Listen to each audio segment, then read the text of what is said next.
Hey everybody, Steve Hallstrom here. We're back at Luther Family Ford. Yes, we are thawed out enough to get over here and do the salute to law enforcement today, and it's fun to be here in January again and do this every month like we get to do. Brian Mosier and his team making us feel at home always over here at Luther Family Ford. And Brian, did all the cars start this morning out on the lot when you tried to get them going? That's a good question. I haven't been out there yet to start any, but I know over the weekend they were a little tough to start. Yes, it's we've gotten spoiled, haven't we, this winter? It's been so mild, and now I guess we've got the winter to deal with. But maybe that's good for selling cars. I don't know. Yeah, I heard a record of 287 days above zero, so yeah. I'll take it. Yeah. Well, let's not let anybody here know, but I may or may not have left my vehicle running today as we came inside here to do the event. So, but it is locked, so there we go. So nobody get any funny ideas. Well, as I mentioned, this is one of the really cool things we get to do at Flag Family Media, WDAY, is to come over here and honor a member of law enforcement. And really, we're paying a tribute to one member of law enforcement today, but really we're saying thank you to an entire division, in this case, North Dakota Highway Patrol. And want to say thank you to Captain Brian Newen, who came over today as well to be part of this as well. Thank you, Brian, for all your leadership and helping us get all this set up today. So we appreciate you guys very much. So with that said, it's time to meet this month's honoree. I'm happy to introduce to you this morning the honoree. So can please give a big warm congratulations to Sgt Adam Malafa. All right, so Adam, what did you think when you heard that this was going down today? I was surprised. Obviously, I didn't really expect to ever get anything for what I do. I think getting to go to work every day is award enough, so appreciate it. Yeah, very cool. What does it mean to have some of your colleagues here with you today and be honored here today in this way? Well, the truth is you can't do it without a good team around you, so it's great to have them here, get to see them and see them support each other. And like I said, it's a team effort. There's never an individual effort in this line of work. Yeah, very good. Well, way to go to give credit to the colleagues, no doubt about that. So let me tell you a little bit about Sgt Malafa. Adam is a 12-year veteran of the North Dakota Highway Patrol. He began his career as a size and weight trooper in Beulah in late 2011 before transferring to a traffic enforcement trooper position in Fargo in late 2015. In the spring of 21, Adam was promoted to sergeant and transferred to Williston as a regional sergeant. Later in 2021, he transferred back to Fargo as a regional sergeant in the Southeast region, where he currently serves. Sgt Malafa comes from a family of dedicated public servants. His mother and uncle are both retired from North Dakota Highway Patrol. Adam's father worked in law enforcement in North Dakota, and his brother, who's here today, is also here with us. He is currently a trooper with North Dakota Highway Patrol in Fargo. Sgt Malafa's other brother is a North Dakota Department of Transportation plow operator in Bismarck. So these guys know how to get it done on the road, no doubt about that. It's apparent that a selflessness and serving others are values that certainly were supported and encouraged when Adam was growing up. And he continues to exemplify these values with his selfless service to the citizens of North Dakota as a member of the Highway Patrol. Throughout his career, Sgt Malafa has been a dedicated and loyal public servant. Aside from his day-to-day duties as trooper and sergeant, Adam has volunteered for numerous extra duties within the Highway Patrol. In 2013, the NDHP created an honor guard team that serves as the public face of the NDHP at funerals for current and former law enforcement officers, and they provide honor guard functions at a myriad of other special events throughout the state of North Dakota. Sgt Malafa is an inaugural member of this team and continues to serve to this day, having taken on a leadership role within the all-volunteer team. Adam's also a member of the North Dakota Highway Patrol Emergency Response Team, which again is an all-volunteer team of Highway Patrol members that are trained in search and rescue, human trafficking, dignitary protection, and crowd and riot control. Sgt Malafa has been a member of this team since shortly after he was hired by the NDHP. Sgt Malafa has volunteered for countless other committees within the agency, providing feedback, concerns, and solutions for issues facing our agency and personnel. He constantly attempts to improve the work environment through positive reinforcement for the agency for many years as well, teaching at the Highway Patrol Law Enforcement Training Center up to 3 times each year on the subject of traffic and criminal law to law enforcement students from agencies across the state. Adam was use of force instructor for many years, providing instruction to his fellow troopers in the use of North Dakota Highway Patrol weapons and control tactics. In 2017, Sergeant Malafa received the Highway Patrol Distinguished Service Medal, along with 2 others, for their efforts in removing a man from a burning vehicle. A male had fled from law enforcement and had crashed into a bridge guardrail end, which caused the vehicle to start on fire. Sergeant Malafa and 2 others arrived on scene and ran to the burning vehicle, removed the incapacitated male driver through the window of the damaged vehicle. While this was occurring, a fire was raging in the engine compartment and parts of the vehicle were exploding all around them. This act was one of devotion to duty, and it was heroic as Adam and the others risked their own lives to attempt to save another. Sergeant Malafa exemplifies the mission and values of the North Dakota Highway Patrol. He's committed to making a difference every day to make North Dakota safe and secure, and remains loyal, professional, honest, respectful, and is accountable every day. For the above reasons, I am privileged to nominate Sergeant Malafa for the Salute to Law Enforcement Award. Very cool stuff. Brian, did you write that yourself, or did that come from somebody else? You know, there's a lot of AI-generated content nowadays, but I did write that myself. I did not have the help of anybody else. Well, if this law enforcement thing doesn't work out, I think you could write Hollywood scripts or something. That was fantastic, man. We knew exactly what was going on that burning car there with that rescue. So fun stuff there. Adam, wow, I'll start with that. Tell me about that day, pulling somebody out from the vehicle, and as we heard their parts explode, parts of the vehicle were exploding around you. Tell me what that was like. Well, ironically, that whole thing started. I had an intern with me, and I asked, "What haven't you seen yet during your internship?" And I, being a little skeptical now, I probably should have kept my mouth shut because I'd never seen that either. So that was, but that was just one of those things where you don't think about what you're doing. You just know there's somebody that needs help, and you went and did it. Yeah. It sounds like you have had a chance to give a lot of training or encouragement to people either thinking about getting into law enforcement or maybe just starting. Tell me a little bit about that. Yeah, that's probably one of the biggest things that I get to take pride in, is being able to teach others and get others into this profession and do their job well. Obviously, it's not just the Highway Patrol, it's all law enforcement in general. It's a very noble profession, and being able to teach others how to do that responsibly, ethically, and in the right capacity to be successful, that's one way I can expand my knowledge beyond just holding it to myself and helping others out.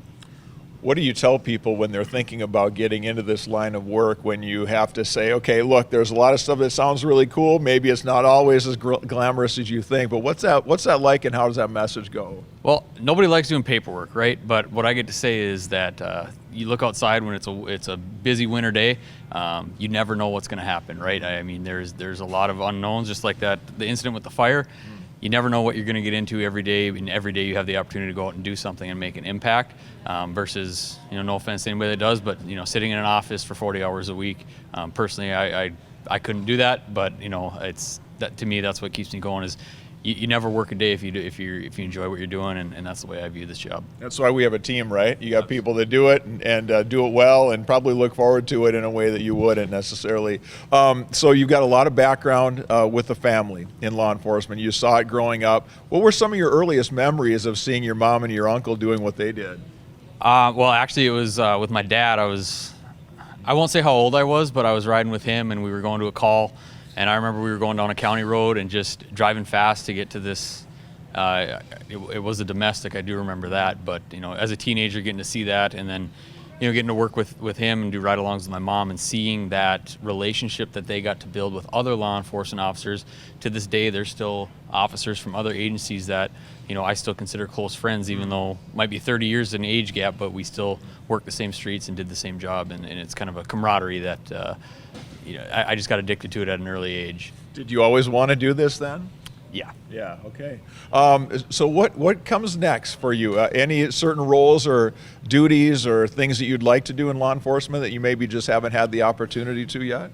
I've never even thought about that, because it's just kind of just take every day as it comes and always try to improve. Being involved with committees within the agency to, right now we're working on how can we make everybody better, whether it's legislative changes or policies. There's just always an opportunity to grow, learn, and do better. I like to ask this question when we do these interviews, just because for those of us that aren't in your line of work, we wonder, man, what would it be like to go to work every day and not know what you're going to happen? You've got parts of vehicles exploding all around you. We might get a paper cut if we're at work and it's a bad day. What is that reality, though, like, knowing that there's no guarantees that what the end of the day will hold for you? it just makes you value it that much more. You kind of cherish those days that nothing bad does happen, but then when those days do happen, it gives you something to reflect on. And again, you learn from everything, whether things go well or go bad. You learn the what ifs and what could have happened, so that you make sure that that doesn't happen. And what's it mean having your brother doing the same thing here, doing the same work you are? It's awesome. Obviously, it's we grew up in this family. We in a family that was in law enforcement, so being able to come to work together and have somebody that knows my background, my upbringing, that I can talk to, it kind of helps us click and have somebody that we can talk to and relate to. Literally. Brian, I want to ask you a little bit about this guy. We read what you wrote so eloquently here for us already, but just plain speaking, what does this guy mean to your team? Adam's been here in the southeast region here now for just a little over 8 years, almost 9 years, and he's been a great addition to our region. He's a trooper here, he's a sergeant now, and he's just a great leader for our personnel. If you think about like dedication, commitment, he's the epitome of that, because just all that he does for our agency locally here, but also through teaching at a training academy, through the volunteer teams that he's on, and then just being a leader and just a great role model for the troopers that he supervises here locally. How are things going on the roadways of North Dakota? Are we behaving ourselves out there for the most part, or how are things looking? This has been a nice reprieve from the past winter that we had. We don't have a ton of snow. Our road conditions have actually been pretty good. When we've had kind of that severe weather within our region here, when we had that freezing rain earlier around that Christmas time, and even this cold weather with a little bit of snow now, it seems like the people are driving actually pretty good for the conditions. We haven't had as many issues as I thought we would have when we're out there working. So I appreciate the cooperation of the public to make sure that we're not as busy as we are.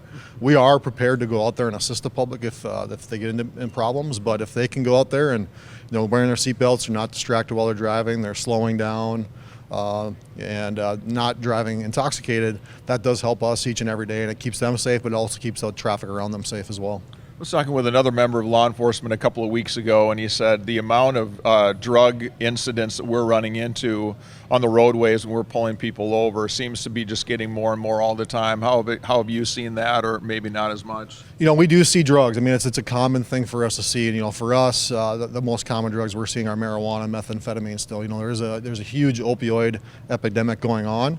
But for us, the big two for us still is marijuana and methamphetamine, and those is what we're seeing people that are intoxicated on as well. We do see some people that are under the influence of opioids as well, but those are the two main ones that we're seeing, and it's still a scourge of our society. It's unfortunate that we have so many people that feel like they have to abuse drugs to get by in life, and it's important for us to ensure that they get the help that they need when they're ready for that. Having expanded legalities in Minnesota, has that now, since we're a border state here, have you started to see some carryover to where you're maybe seeing more and more of that impaired driving on the road than you were before? I think in Minnesota it really hasn't hit yet because the commercial stores are not quite open yet. I think next year when some of those businesses start opening, we might see an uptick. I can't say right now that we've seen a huge increase in seizures of marijuana or impaired drivers from marijuana. We do still see that basically each and every day when we're taking drugs off the streets and we're taking those impaired drivers off the streets. But I can't say that we've seen an increase yet. But we'll wait for that full legalization in Minnesota to see what that really carries for us in North Dakota. Well, we hope it stays nice and quiet for you guys, right. Brent. Thank you for being here thank today. you. We love doing this show at our station. I know, Brian, you appreciate this too, and having had a background in law enforcement yourself, I know this is a time that you look forward to each month as well. Absolutely. I mean, I've loved this since the beginning, and I'm going to continue it. I mean, it's great to be able to honor these guys, men and women that are out there, protecting us every day. So yeah, absolutely. Well, thanks for having us over again today, Brian. We appreciate you guys very much too. All right, so a couple other things we're going to finish up with here today is that every month when we do this, Brian gives a gift card for $100 worth of services or products here at Luther Family Ford to the officer or trooper or the sergeant in this case who's being honored. And Adam, you were telling me that there's a nonprofit that works in the community here that you'd like to make sure you pay that forward to. Tell us a little bit about that. That's going to be the jail chaplaincy. They go into the jails and they try to help people recover from what they're dealing with and move on and give them a little bit of faith and help them out. Yeah, well, good. Well, we'll make sure that gets over to them, and thanks for sending some good encouragement over to them. I'm sure they appreciate that a lot. Thank you. Yeah. All right, we are also going to make sure some goodies get over to the Highway Patrol office, as well as Luther Family Ford here as well. Thanks to Sandy's Donuts for making that happen as well.